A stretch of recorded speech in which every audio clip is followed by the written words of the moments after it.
Hey guys, OmniGamer here. So, I've decided that it's about time I bring back Underrated Games, a series that I started about 2 years ago and quickly abandoned it. So, I decided to essentially reboot Underrated Games and do it in a new format. So, instead of, if you watch the old Underrated Games videos, it's literally just a simplistic, video with, plain text, just briefly discussing the game that the video is about, and then just showing like some gameplay at the end. That was the old format. For the new format, I'm basically going to be doing, just an actual recorded video, and just discussing the game in question that the video is about. So yeah, so Underrated Games is coming back, but it's going to be different to what it was, say, 2 years ago when I made the last one. But anyway, today I'm going to be talking about this game right here, Rising Zan, the Samurai Gunman for the original PlayStation. This game is pretty interesting for a lot of reasons. It came out way back in 1999,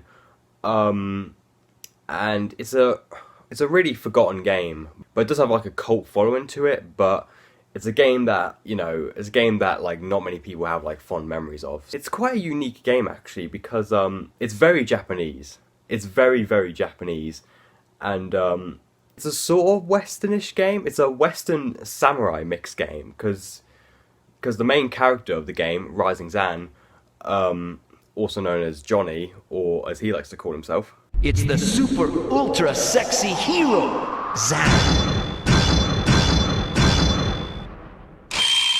Yeah, the main character is like a mix between a cowboy and a samurai, and the game's pretty unique because you have both sword combat and gun combat as well.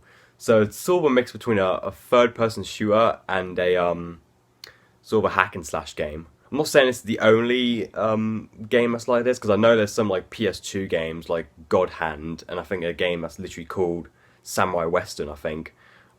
Those were both on the PS2 that had a similar sort of concept where they mixed, a Western theme and a samurai theme. But this was, I believe, the first game to do it. And yeah, there's the back right there. The European version of this game is really expensive, by the way. It's really, really expensive. I mean, a complete in-box copy of this goes for about 50, 60, I've even seen it go up as far as 70 quid. How I got my copy was, I bought this game initially, I actually bought just the disc for it. So here's the inside, by the way. Got some nice artwork right there. So initially I bought just the disc on its own. Just the disc alone, by the way, was 18 quid on eBay. I shit you not, just the disc for the game was £18. Just the disc was £18. That's how expensive this game is. And usually I don't like to pay any more than like 10 quid for old retro games, but this was one of the few exceptions. So yeah, so I bought the disc on eBay a few weeks ago, shortly after my birthday, and you guys may have seen, if you saw my my last video, my PS1 game collection video, the first game I showed off was actually Rising Zan, and it was in a CD case, because I just had the disc at the time. Well, after I recorded that video, that PS1 game collection video, in fact, actually, just a few days after I bought my disc-only copy, I shit you not, just like a day or two after I bought it, someone on eBay just so happened to be selling just the case and manual on its own. I'm not even joking, literally, right after I bought just the disc for the game, someone just so happened to be selling the manual and the case separately on its own. And that was about the same sort of price as the disc, so about 18-ish pounds.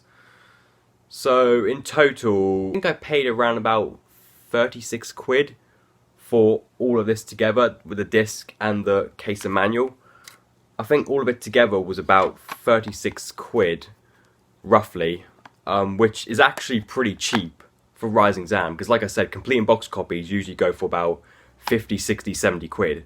At least the European one. The American one might be cheaper, and the Japanese one I know is definitely cheaper, because the Japanese one usually goes for about 30 or so complete in box. But yeah, but the European version is stupidly expensive. I don't know why, but it just is. So anyway, now let's just discuss the game itself. So the game, as I said earlier, was released in 1999, March of 1999, I believe, is in its initial Japanese release, and then later on the year in North America and Europe. It was developed by Web Systems, which is the same company that made the Cool Borders games. In fact, I've got the original Cool Borders right here. This was the first game they made, by the way, Cool Borders 1 in '96. And I've got the sequel right here, Cool Borders 2 as well, which came out in '97. Now I do also have Cool Borders 3 and 4, but Cool Borders 3 and 4 weren't actually developed by Web Systems. They were developed by Idle and published by 989 Studios. But Web Systems only made the first two Cool Borders. They also made a Dreamcast game called Cool Borders Burn. It was known as Cool Borders Burn in Japan. And then it was released out, and then in North America it was known as Rippin' Riders Snowboarding, and in Europe it was released as Snow Surfers. So the game has 3 different names for the different countries that it came out in. And the reason why they changed the name was because Sony Computer Entertainment, who published Cool Borders 1 and 2, they had, I believe, they owned the trademark for Cool Borders in North America and Europe. So, but not in Japan. So Web Systems were able to, not only release a Cool Borders game on a non-PlayStation console, but they were able to, actually keep the name Cool Borders. So, and they also made a Neo Geo Pocket Color game as well. And they also made, right here, I did an entire video on this on my extra channel. This was the final game they made, Cool Borders Code Alien for the PlayStation 2. And this was also the final Cool Borders game. I finally got a chance to play this game because I downloaded PC SX2 for my computer, which actually accepts real PS2 discs. So I was able to finally play this game after owning it for about 2 years. I was able to finally play it. So yeah, it's basically like it's kind of like Sean Palmer's Pro Snowboarder. In fact, Sean Palmer's Pro Snowboarder was actually developed by the same people who made this game. Yeah, the Cool Borders developers actually made Sean Palmer's Pro Snowboarder, which, by the way, is one of my all-time favourite games. And I did an Underrated Games video on it a long time ago. And the engine used for that game was actually originally used in this one. But, so basically, so Web Systems were mainly known for making Cool Borders, which was, I believe, the first 3D snowboarding game. At least the first one was. But then, after Cool Borders 2, they decided for their next game they would make an entirely new IP, and so they made Rising Zan: The Samurai Gunman. This was the only non-snowboarding game Web Systems ever made. I'll go on Moby Games or Wikipedia or something and see a list of all the games that Web Systems made. This was the only non-snowboarding game, I believe even the only non-Cool Borders game they ever made. Which is a shame because it's actually really, really fun. Like, it's really awesome, actually. Yeah, it's quite dated, and to be honest, the Cool Borders games especially are dated. But I don't know, there's just something about it. It's such a unique game, It just screams Japanese, If anyone who's played this game knows exactly what I'm on about, it just screams Japanese. So that's kind of a little bit of the history on Rising Zan, and talking briefly about the developer, Web Systems. And it was published by Age Tech as well. I don't know, are Age Tech still around? I don't know. So now that we talk briefly about the history of the game, I'm going to briefly tell you, a bit about the actual, gameplay of the game, and a little bit about the story, and I'll show some gameplay footage on the screen as well, while I'm talking about it. Without further ado, here we go. Let's rock! Okay, so Rising Zan: The Samurai Gunman is, like I said, a mix between a third-person shooter and a in a hack and slash game. Yeah, so you play as obviously Rising Zan, or as he's known as Johnny, and the game is broken up into 10 levels which are known as Impact. So the first level will be First Impact, second will be Second Impact, etc. And in between the levels, I believe at the end of every single level, you get a boss fight. And the boss fights are, for the most part, pretty standard. But one thing that this game does, I guess, to kind of make itself apart is, well, the game has quick time events, but not just any quick time event. You don't just mash one button to perform a certain action.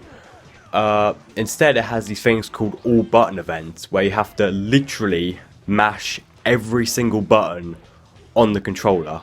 And I do mean every single button. You got to mash them all as fast as you can, and and you build up points. The more you mash basically all the buttons. And also, you also get these like special attacks as well, where you mash both, I believe it's X and square at the same time, and you can deliver sort of a finishing blow to the boss. So X, you could use your like sword attack, and square for your gun, and just keep mashing them over and over, and the more you mash them, the more points you get. And depending on what points you get ranked at the end of each level. With 4 different rankings, which are from lowest to highest: Chicken, Hero, Superhero, Ultra Sexy Hero, or Super Ultra Sexy Hero. Yeah, you can tell the game doesn't take itself seriously at all. The highest I was ever able to get was Hero, and trust me, these all button events are actually really, really hard. Like, surprisingly hard, considering all you have to do is just mash every single goddamn button. And as for the plot of the game, well, I'll just let the opening cutscene explain it all. During the pioneer days in America, there was a young man named Johnny who lived in a small gold mining town. He had many dreams, one of which was to become the greatest hero that ever lived. He and the sheriff spent much of their time roaming around in search of adventure, as everyday life in their town was, for the most part, peaceful. That is, until just recently, when people began being reported missing at a nearby ravine. Sensing grave danger, Johnny went to the ravine to explore. What he found was a dark and narrow gorge into which it would be easy for someone to fall, and into the river below. After a while, Johnny gave up his search, convinced there was nothing to be found. Then, just as he was turning to go home, his horse suddenly fell out from under him. Johnny jumped off his horse and drew his gun. "Come out, I'll kill you all." He fired off several rounds from the gun given to him by his late father. The only thing running through his mind was to kill these unknown assassins and achieve his lifelong dream, to become a hero. However, none of the bullets he fired found their mark. And suddenly, with a flash of light, Johnny fell to the floor unconscious, with blood flowing from his face. Johnny woke up in pain. Suzuki, his father's lifelong friend from Zipangu, saved him. Johnny spoke of the incident at the ravine with Suzuki in hopes that Suzuki would teach him Zipangu's legendary fighting technique. Suzuki, a master of this ancient fighting art, agreed to teach Johnny, knowing that Johnny's life would be forfeit otherwise.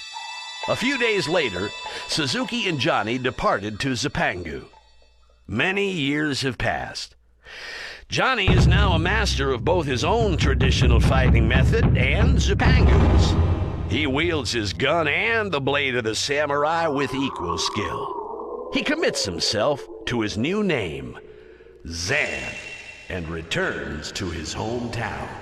So overall, this game isn't like any masterpiece or anything, but it's a unique little, gem. Do I recommend it? Well, if you're interested in the whole concept of a, Western meets samurai type of game, and if you can excuse the fact that the game is, quite dated, And if you could also excuse the fact that there's a lot of you know, all button events where you have to literally mash every single button on the controller.